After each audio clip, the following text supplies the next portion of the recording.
पहले मैं आपको समझा दूं टॉपिक्स। देखो डेथ में जो टॉपिक्स है, डेथ समझो, रिटायरमेंट में क्या था, एक बंदा रिटायर हो गया। डेथ में क्या है, एक बंदा बिजनेस से जा रहा है, मर गया। रिटायरमेंट में भी तो अल्टीमेट गया ही, डेथ में भी अल्टीमेट जा ही रहा है।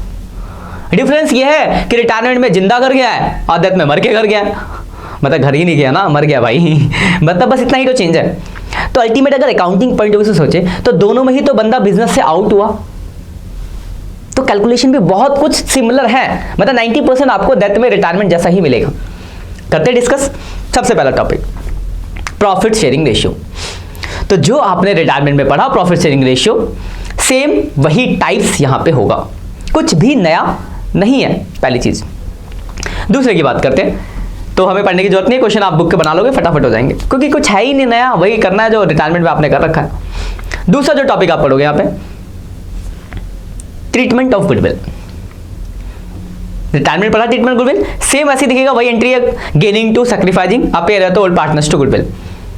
रिटायरमेंट के लेक्चर फर्स्ट में ही मैंने कवर अप किया है, तो अगर आपने नहीं देखा तो पीछे जाके देख लो, डेथ में वही मिलेगा। क्वेश्चन में एक डिस्कस करा दूंगा यहाँ पे भी आपको। सीक्वेंस में सीरीज चल, तो सीक्वेंस में चीजों को पीछे से देखते हो आओगे तो कुछ लिंक, क्योंकि एडमिशन रिटायरमेंट डेथ लिंक होते हैं ना आपस में, तो रिटायरमेंट से लिंक है डेथ। दूसरा टॉपिक हो गया।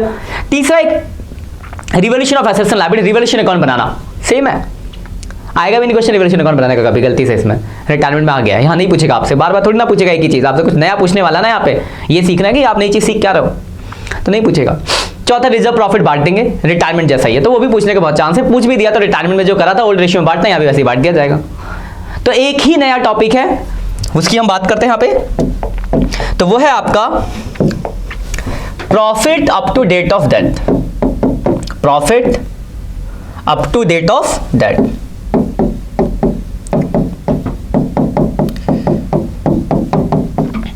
तो पहले बात समझ लेते हैं कि क्या है ये profit up to date of death.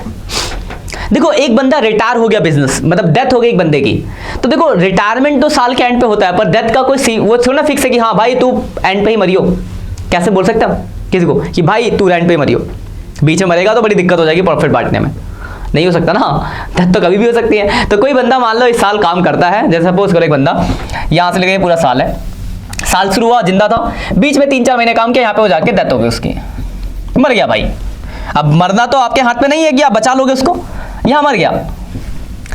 आपको क्या पता साल के एंड पे कितना प्रॉफिट होना है, क्योंकि साल के एंड पे होगा ना प्रॉफिट, हमें तो नहीं पता कि साल के एंड पे प्रॉफिट कितना होगा, पर उसके हिस्से का प्रॉफिट तो देना पड़ेगा, क्योंकि बोलेगा भाई मैं इतने महीने तो काम कर रहा हूं, उस घर वाले बोलेंगे इतने महीने काम किया तो उसका पैसा दो।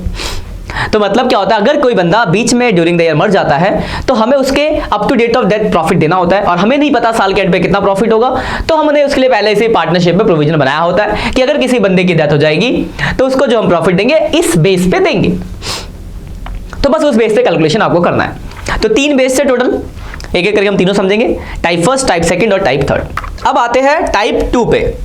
पहला टाइप हो गया, तो पहला टाइप था प्रीवियस ईयर बेस पे प्रॉफिट निकालना, तो पिछले साल के बेस पे अगर प्रॉफिट निकालना होगा तो आपको पिछले साल का प्रॉफिट दिया होगा, profit new share into time कर देंगे।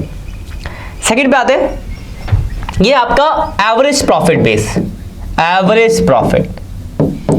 देखो एवरेज की बात कब आती है, जब एक से ज्यादा साल का प्रॉफिट दिया होता है, दैट इज एवरेज।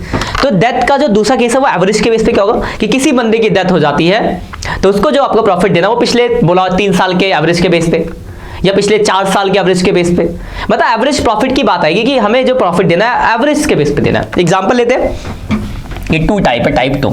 मान लो एक्स वाई जेड पार्टनर है, ठीक, 3:1 का रेशियो और जेड की डेथ हो गई, मान लो 3 महीने बाद। देखो यहाँ पर टाइम आपको अच्छी बात है, टाइम दे दिया तो कैलकुलेट नहीं करना, पिछले में डेट दिया था तो टाइम हमने कैलकुलेट किया था टाइप फर्स्ट में, यहाँ पे आप उसी से बोले कि 3 महीना है भाई, तो टाइम दिया अच्छी बात है, कैलकुलेट नहीं करना। आगे देखते हैं, उसके बाद लिखा हुआ है आपको साफ सुथरा कि प्रॉफिट जो पिछले 3 साल, तो 2010, 11 और 12, 3 साल का आपको प्रॉफिट दिया हुआ है, मान लो 15,000, 45,000 और 30,000, ये मान लो आपको 3 साल का प्रॉफिट दिया हुआ है। तो देखो सबसे पहला काम आप करोगे एवरेज प्रॉफिट, सबसे पहला काम क्या करोगे, आपको एवरेज प्रॉफिट चाहिए होगा, तो पहले भाई एवरेज प्रॉफिट निकाल लो। तो एवरेज प्रॉफिट कैसे निकलेगा, तो 15, 45, 30, तीनों को जोड़ोगे और 3 से डिवाइड कर दोगे, 30,000 आपका एवरेज प्रॉफिट आ गया। एवरेज प्रॉफिट आपको चाहिए, कभी कभी एवरेज प्रॉफिट दिया होगा, अच्छी बात है, नहीं दिया तो ऐसे निकाल लिया आपने। क्लियर बात यहां तक। अब आपको यहां पे वही फॉर्मूला लगाना है, आपको जेड का शेयर निकालना प्रॉफिट में, तो जेड शेयर इन प्रॉफिट का फॉर्मूला क्या होगा, तो फॉर्मूला वही है, profit into share into time.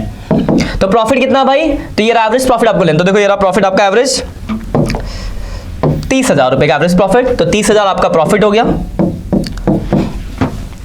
Into share, तो शेयर कितना भाई, तो शेयर है उसका 1/6 और टाइम कितना है, तो 3 महीने का। कैलकुलेट कर लेते हैं, 30,000 divide by 6 into 3 divide by 12, तो आंसर आ गया 1250। आंसर निकल गया। अब आपको करनी है सिर्फ एक एंट्री, और इसकी एंट्री आपको मैंने अभी बताई रखी है। एंट्री क्या होती है भाई, तो एंट्री होती है profit and loss suspense account debit to, क्या नाम है भाई इसका, तो जेड कैपिटल।